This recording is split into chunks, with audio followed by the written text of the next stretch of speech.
So it is important not to be obnoxious about it, but if the issue comes up, if somebody says, I'm going to church this Sunday, do you want to go with me? There's nothing wrong with saying, no, I don't go to church, I'm an atheist. But we're afraid, we're giving in to that demonization. Webster's dictionary defines atheism. The first definition is disbelief in the existence of deity. According to that definition, then, all non-theists are atheists, whether we choose to use that A word or choose to say any other word to describe ourselves. Atheist means simply without theism. So if you don't believe in a supernatural God, you are an atheist, regardless of what you want to call yourself. Now, our atheism is only one aspect of our beliefs. We believe in lots of things. I'm always insulted when somebody says, well, then what do you believe in? I mean, that's a ridiculous question to start. I don't believe in tooth fairies, but do I call myself an A-tooth fairyist? I don't believe in unicorns.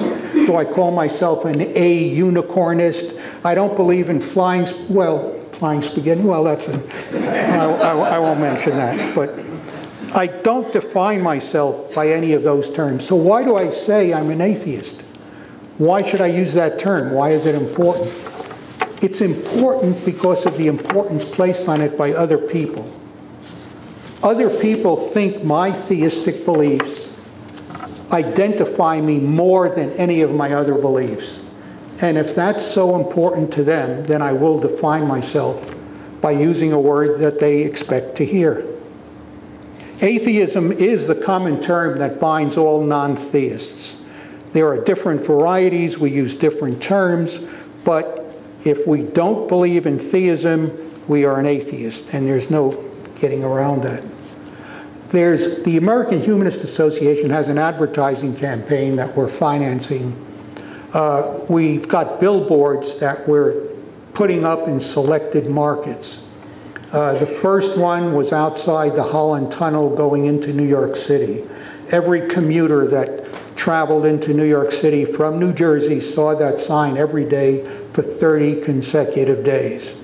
We had that same sign outside of Philadelphia, and the next market is going to be San Francisco. And what does the sign say? The billboard is simply a solid blue background with white clouds, and in very prominent letters it says, "Don't believe in God, ? You are not alone." And it gives a website to contact. We got such great feedback from those people who didn't believe in God, but others thought it was insulting.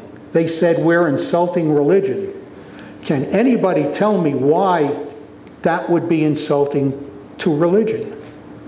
Religionists seem to feel if we take pride in our theistic beliefs, if we're not ashamed of them, then that's disrespectful to religion. The sign didn't say there is no God. The sign didn't say you're stupid for not believing. All the sign said was, if you don't believe in God, you're not alone. Let people know there's nothing abnormal about not believing in God. When I was in elementary school, I'm in the 10% of the population, statistically, that's left-handed. And being left-handed was considered an abnormality. And my second grade teacher had me stay every day after class and stand on the blackboard to practice penmanship with my right hand. And it got to the point where I do everything with my left hand except write. And now my hand is not powerful enough, so I can hardly write because I can't do it with my left hand, which I'm naturally supposed to be doing. And I only mention this because this whole concept of what's abnormal, this whole concept of saying you have to believe in something is idiotic. And I'm not being disrespectful by saying that. Other terms that are used to describe ourselves, I'll go through some of these. Free thinker. This was probably the description that was used by the first group of non-theists in this country to publicly proclaim their non-theism. It was a term that originated in Germany and was imported to this country by German immigrants.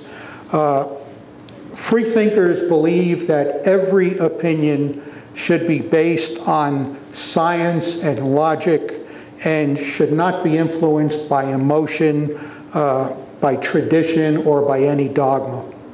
That's the basic concept of free thought.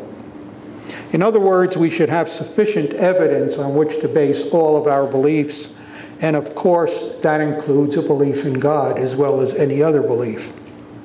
In the 19th century, a group of German immigrants who called themselves freethinkers settled mainly in Texas, where many of them were persecuted because of their opposition to slavery. In 1944, some of the descendants of these freethinkers founded the Church of Freethought, and now consists of 2 active congregations in Texas. There's the Houston Church of Freethought and the North Texas Church of Freethought.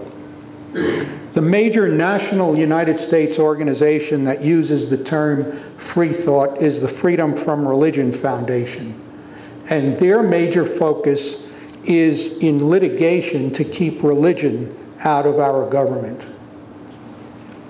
Another term that's frequently used is humanist. That's my favorite term because that's the organization I chose to be involved with. In its Humanist Manifesto 3, that's the latest version of the Humanist Manifesto, the American Humanist Association defines humanism as a life stance that without theism or any other supernatural belief affirms our ability and our responsibility to lead ethical lives of personal fulfillment that aspire to the greater good of humanity. That's one long sentence, but that says it all. Usually when I describe humanism that way, the next question I get is, oh, so you're an atheist. If we describe an atheist as somebody without a belief in God, then yes, I'm an atheist, just as every newborn child is an atheist prior to the brainwashing. But I'm not just an atheist, I'm also a humanist. And while most are, not every atheist is a humanist. Okay, what do I mean by that? An atheist is simply without a belief in a supernatural God. But when I read that definition or recited that definition of a humanist, in addition to not believing in a supernatural God, a humanist also says we not only have the ability to lead ethical lives for the greater good of humanity, but we have the responsibility. That's what makes us a humanist, not just an atheist, but an atheist humanist. So anytime somebody says, oh, you're an atheist, so was Joseph Stalin an atheist. Well, I don't compare myself to Joseph Stalin because he was not a humanist. He did not believe in a supernatural God, but he also did not believe that we have a responsibility to lead lives for the greater good of humanity.